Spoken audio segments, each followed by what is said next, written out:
What's up, everybody? This is Marty Friedman. You're watching Impact Channel.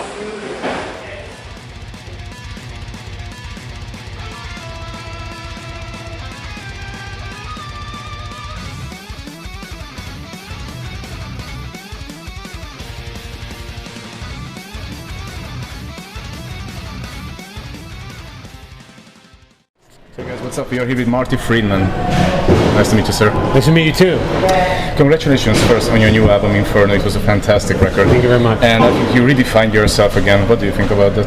Redefine? Yeah, I redefine myself every day is what I try to do. I get really bored really quickly, so I like to always do something that's not experimental, but something that I've never done before. At least try it, and then if I like it, I'll keep doing it for a while, and then move on to something else. All right. And what's your favorite song and solo from the new material? Oh God, I don't know. I mean, right now I'm playing songs live with Jorgen and Shining. So, and he did Meat Hook with Inferno. So it's very nice to be actually able to play that song live. So I'd have to say that. But also, I Can't Relax is something that was originally sung by Danko Jones, but Jorgen's singing it live. So we're playing those two songs live right now, so it's a lot of fun. They're all my favorite. I mean, that's such a hard question. Mm-hmm. And you are on tour with Arch Enemy and Creator. Not so long time ago, Jeff Loomis joined to Arch Enemy. Am I wrong if I say that his style affected yours a little bit on the new album? I don't know. I mean, I don't really. I know he's a fantastic guitar player, but I don't. Everything in the world affects me. Mm-hmm. I wouldn't say another guitar player really affected me so much. In this month is the 13th anniversary of Chuck Schuldiners and the 10th anniversary of Dimebag Darrell's death. Do you have any memories of them? I didn't know Chuck, but I knew Dimebag because we toured together for a long time actually. And he's a fantastic guy, a fantastic guitar player, just a wonderful, wonderful spirit, good person, really cool band member, musician, guitar player. I mean, just really, he represents what's fun about heavy music and what's really cool about playing guitar. I mean, he was a really wonderful, wonderful person. Back to you. On Inferno, you play more aggressive and more modern than any time before. Where did you get the inspiration for these ideas? Well, I'm always kind of on the aggressive side of things, whatever I play, even if it's like ultra pop, you know, I do it in a very aggressive fashion. And but on Inferno, you know, here we go. On Inferno, I plan to you know, do a worldwide simultaneous release, and I kind of had in mind, what does the whole world want to hear me do? And I know that everybody wants me to play my ass off, and they want it to be aggressive. So that was kind of what I had in mind to do it. Okay. And 7 and 8 string guitars became quite general nowadays. Have you experimented any of them? I play a lot of 7 string on Inferno, and when I play some of the stuff live, I use a 7 string. But I've never even seen an 8 string. I don't think. Really? Okay. Yeah. What was your first reaction when you tried lower tunings? Tried what? Lower tunings. Lower tunings? I love them. They sound so good. It just sounds better. 7 string sounds better than the 6. I'm looking forward to hear what an 8 sounds like. But I think once you get below a low A, it really, I don't know, maybe I could be wrong. Low A just sounds really, really great to me. Maybe there's things that are lower than that are even cooler, but I just haven't heard it yet. On Music of Speeding, there were some electro influences, and also Joe Satriani explored that area on Engine of Creations. Do you think those experimental records were a little bit misunderstood at the time? I don't know about Satriani, but at that time I was just getting into mixing a little electronic elements with my music, because frankly at that time I was getting really sick of the typical sound of drums, like real regular drums, because a good drum sound, it all sounds the same pretty much. I mean, there's little differences, but it just sounds like old school, you know. So especially at that time, I had enough of that John Bonham drum sound that everybody goes for. It's a great sound, but I just had enough of it. So I did a lot of electronic things, and on Bad DNA,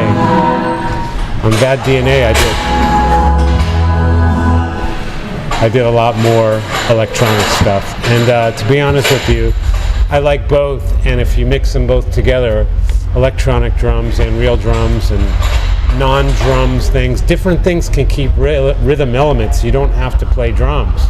You know, rhythm can be done on a lot of different things. So I like to be experimental. And how would you like to challenge yourself in the future? For example, you played with the Tokyo Orchestra before. Yeah, I would like to do more of that. Like this. It's pretty cool. I'd love to play more with the orchestra. I've played maybe 4 times with orchestra like that, and it's a big challenge. But every day is a new challenge. I just want to make more music to make people feel good, and to reinvent myself, like you said. I'm very proud of my older stuff, but I also want to do new stuff too. Mm-hmm. If you had a chance to, let's say, compose a soundtrack, what kind of new movie would you like to compose a soundtrack? Oh yes, I would love to do that.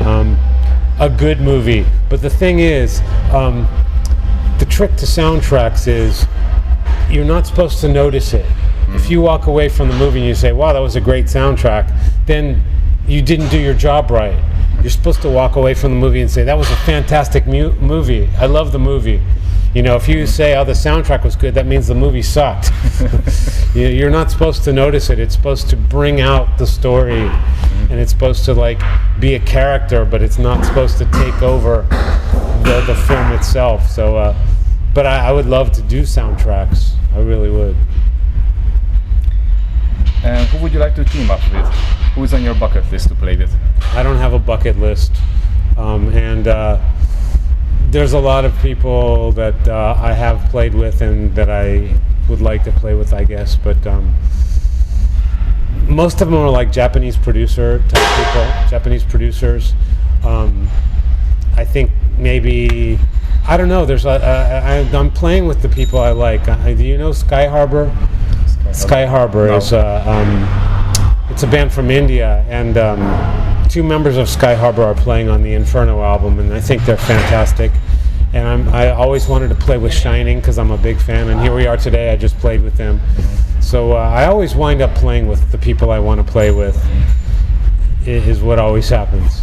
Because I can totally imagine you with Devin Townsend, for example. Yeah, I would love that. We're friends, and I could see that happening. I think he's a brilliant, brilliant musician, and I would like to pick his brain. That could happen. Hopefully. Yeah. Is there any songwriter and musician who really inspire you nowadays? I don't really get inspired by other songwriters so much, but actually there is. But it's a Japanese producer, songwriter, artist guy named Hyadain. But I don't think metal fans will be too interested in it. But I think metal fans have an open mind towards music, especially in Europe, more than America. So don't kill me for saying that. But in Europe, I think metal fans kind of branch out and are not afraid to hear things that aren't metal. Maybe I'm wrong. I could be wrong. Hopefully I'm wrong. But this guy named Hyadain, Hyadain, and we've worked together on some stuff in Japan, and his method of writing songs is just so insane and crazy and perverted that I would be very happy to work with him again. We've done a bunch of things in Japan, and my door is always open. If there was no music in your life, how would you express yourself? Wow, I'd be in bad shape. I can't do anything else but music. So I would probably be, I don't know, I would be in bad shape. And what does art mean to you, or how would you describe your art, your music? This is a nice question. Art is the only thing in life that you can get perfect.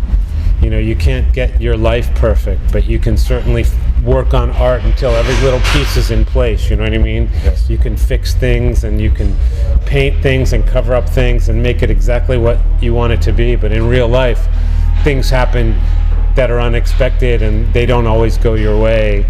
And but art is the only time that you can make it how you want it, and you can create your own world. So I totally recommend that people, whether it be music, whether it be painting, whether it be drawing, whether it be writing, whether it be any kind of expression of art where you get to kind of create your own little world, I totally recommend it. And what are your latest musical influences? Musical influences, wow. You know, it's funny, you don't really get influenced by music so much as you did when you're a teenager. Then you really, the songs you write reflect what you listen to a lot. You know, when I was a little kid, I listened to Kiss and the Ramones and Black Sabbath. So all of my songs sounded like that. Now, I listen to mostly like the current Japanese mainstream music, and my stuff on Inferno sounds nothing like that. So maybe the influence is indirect. And what do you feel when you're performing on stage? Today I felt like there was no room to move. It was a very small stage to work with, but I feel good. I just feel like this is the part of the day where I can do the one thing that I can do good, you know, and so it's the easiest part of the day. What do you think about extreme metal techniques like death metal, black metal, or gent?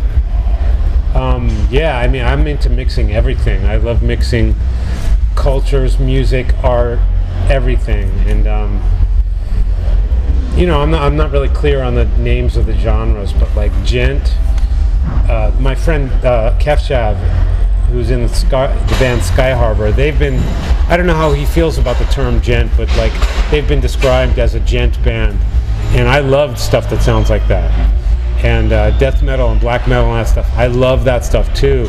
Some of the vocals and the lyrics kind of are hard to deal with for me. Not because I have any problem with the content of the lyrics. You can sing anything you want, but sometimes it just sounds funny to me. And the riffs are so heavy, it sounds really, really good, and then some kind of really weird vocal comes in. It kind of kills the mood for me sometimes, not all the time. So, but I love the sound of death metal and black metal and all that stuff, and I like it when it's incorporated into something else. So, if you don't know Sky Harbor, I would definitely recommend that. And outside music, where do you get the inspiration? Just doing stuff like this. I mean, meeting nice people from all around the world. You guys came from Hungary and brought me nice gifts, and it's very nice, and I feel very warm feeling with you guys. And I'm meeting people in Ireland here, and that's what gets me very inspired. It really does. I mean, there's not a whole lot of other things than personal interaction to get excited about, you know. So it's real. I'm very happy that I can go to different countries and meet people with different cultures and different habits and different accents. And great to hear.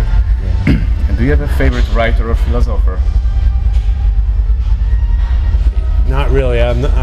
Embarrassingly, I'm not very much of a reader. I'm not much of a book reader. I might have read 10 books in my whole life. And it's very strange because I speak English very well, I have to tell you that. I speak with very good grammar, and even when I speak with bad grammar, it's on purpose because I don't want to sound like someone who speaks with perfect grammar all the time. But I'm kind of a grammar Nazi, which I hate that word, but I'm actually, I could be a proofreader as a job. If I didn't play music, I could probably be a proofreader, which is strange for someone who doesn't read very many books. But I was just brought up in a very grammar-conscious, proper English household. And what do you think about religions? Did Shinto affect you since you live in Japan? I'm a very non-religious person. I think everybody has the right to believe in any religion they want. It's fantastic. Whatever makes you happy is absolutely fantastic. That's a perfect question to say no comment to, because I don't really want to hear anybody else's opinion, and I don't think anybody should want to hear my opinion, because it's very, very personal, and nobody knows anything anyway, so it's like But if I had to choose original, it would be the Elvis Presley religion. About the beginnings, do you remember your first guitar? Sure, yeah. What It was a $100 Les Paul copy. And what was the first song and the first solo you ever learned? Okay, and I know this. There's a song on the Rush album, Caress of Steel. I think it's, maybe it's not that album, I think it's called Bacchus Plateau. And like, it sounds really cool that the first song you learned was by Rush, but it was like a really easy song, like 2 or 3 chords in it. But that was the first song. And the first solo was Got to Choose by Kiss. I remember that. And you're living in Japan since 2003, right? Yeah. In what way Japan changed you as a person?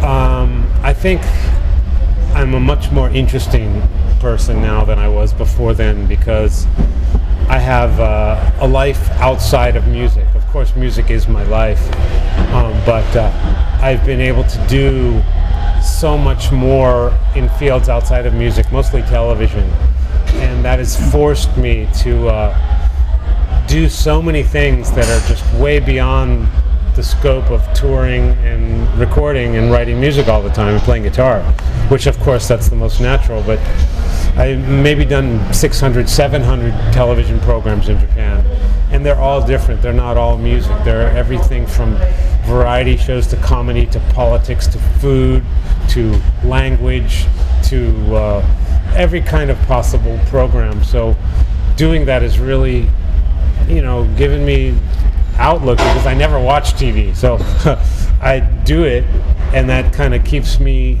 in the loop with what's happening in the world. I mean, before I did that, all I did was play guitar and hang out with chicks. Those 2 things only. And so now I actually have worked with some really super professional people, worked with superstars, and I feel that I can go into a lot more places and have something semi-interesting to say, where before, I really didn't have a whole lot to say. For people who have never been there, what would be the greatest lesson from the Japanese people and the Japanese culture? This is a good question. Every single culture has something about it that another culture could learn from. There's not one that's better than the other, and nobody really knows the other culture unless you live there or brought up there. I've lived there 10 years, and I know it very, very well, but it's completely different from living there. So, first of all, you should never, ever judge another culture, because you don't know it. There's no way to know the other culture. So, having said that, what you could learn from Japanese, first, the main thing is they're very, very organized, and things run on time. If a sound check is at 4:30, the sound check is at 4:30. If it ends at 5:15, that's when it ends. These things are like real, and especially in the world of music, you like things to be done exactly on time. And it's so amazing how every single thing works on time in Japan. I love that. Every culture should learn from that. And also, musical expression. There's really no big rule, like if you like one genre of music, you can't like something else.